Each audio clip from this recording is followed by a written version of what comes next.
राजा उग्रसेन के राज्य में एक मजदूर रहता था। वह स्वभाव का बड़ा हंसमुख और बातूनी था। एक दिन प्रातःकाल वह बाजार में मजदूरी की आश में खड़ा था। कुछ देर बाद एक परम सुंदर स्त्री वहां आई और मुस्कुराकर मजदूर से कहने लगी कि अपना टोकरा उठा और मेरे साथ चल। मजदूर अच्छी मजदूरी मिलने की आशा और स्त्री के मधुर व्यवहार से प्रसन्न होकर उसके साथ चल दिया। वह इस बात से बहुत ही प्रसन्न हुआ कि सुबह सुबह ही अच्छा काम मिल गया। कुछ दूर जाकर स्त्री ने एक मकान के सामने खड़ी होकर ताली बजाई। कुछ देर में एक सफेद लंबी दाढ़ी वाले व्यक्ति ने द्वार खोला। स्त्री ने उसे कुछ रुपए दिए और उस बूढ़े व्यक्ति ने उसका आशय समझकर घर के अंदर से उत्तम मदिरा का एक घड़ा उसे दे दिया। स्त्री ने घड़ा मजदूर के सर पर रखवाया और बाजार में आ गई। बाजार में उसने बहुत सी वस्तुएं खरीदी। इतनी चीजें उसने ली कि टोकरे में बिल्कुल जगह न रही। मजदूर कहने लगा, अगर मुझे मालूम होता कि आप इतना सामान खरीदेंगी तो मैं अपने साथ एक ऊंट रख लेता। मजदूर टोकरा उठाकर स्त्री के साथ चला। काफी दूर जाने के बाद वे दोनों एक विशाल रहस्यमयी भवन के पास पहुंचे, जिसके दरवाजे हाथी दांत से निर्मित थे। स्त्री ने भवन के दरवाजे के आगे खड़े होकर ताली बजाई।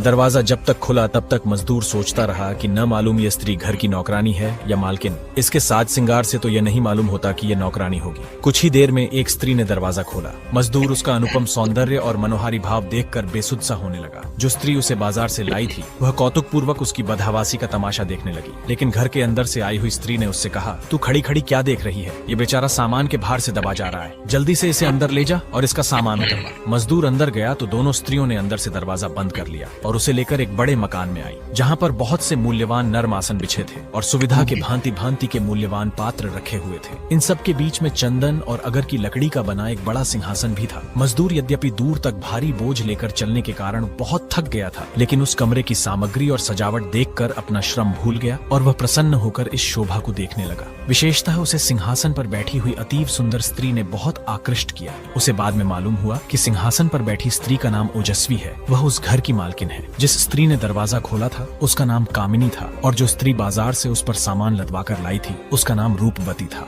ओजस्वी ने कहा, इस बेचारे मजदूर के सर से सामान तो उतारो, ये बोझ के मारे मरा जा रहा है। कामिनी और रूपवती ने मिलकर उसके सिर से टोकरा उतरवाया और उसमें से सामान निकालने लगी। ओजस्वी ने उसे इतना पैसा दिया जो उसकी साधारण मजदूरी से कहीं अधिक था। वह आशा से अधिक मजदूरी पाकर खुश तो बहुत हुआ, लेकिन उसका मन वहाँ की वस्तुओं में इतना लगा था कि वह वापस न हुआ। उसे यह देखकर भी आश्चर्य हुआ कि यद्यपि घर में 3 स्त्रियां ही थीं, तथापि खाने पीने की सामग्री इतनी थी जो 30 व्यक्तियों को काफी होती। मजदूर वहाँ से न हटा तो ओजस्वी ने पहले तो सोचा कि वह कुछ देर और सुस्ताना चाहता है, लेकिन जब उसे बहुत देर हो गई तो उसने कहा कि क्या बात है, तू जाता क्यों नहीं? क्या तुझे मजदूरी कम मिली है? रूपवती, इसे कुछ और पैसे देकर विदा करो। मजदूर ने कहा, मालकिन, मैंने मजदूरी आशा से अधिक पाई है, किंतु आपके सम्मुख कुछ निवेदन करना चाहता हूँ। मैं जानता हूँ कि जो मैं कहना चाहता हूँ वह मेरी उद्दंडता है, किंतु मुझे आशा है आप मुझे क्षमा करेंगी और मेरी बातों पर नाराज नहीं होंगी। मुझे यहाँ बहुत सी बातें आश्चर्यजनक लग रही हैं। मैंने आप जैसी रूपवती कोई भी महिला नहीं देखी। मुझे यह देखकर भी बड़ा आश्चर्य हुआ है कि यहाँ कोई पुरुष नहीं है। बगैर पुरुष के स्त्रियों का रहना और बगैर स्त्रियों के पुरुषों का रहना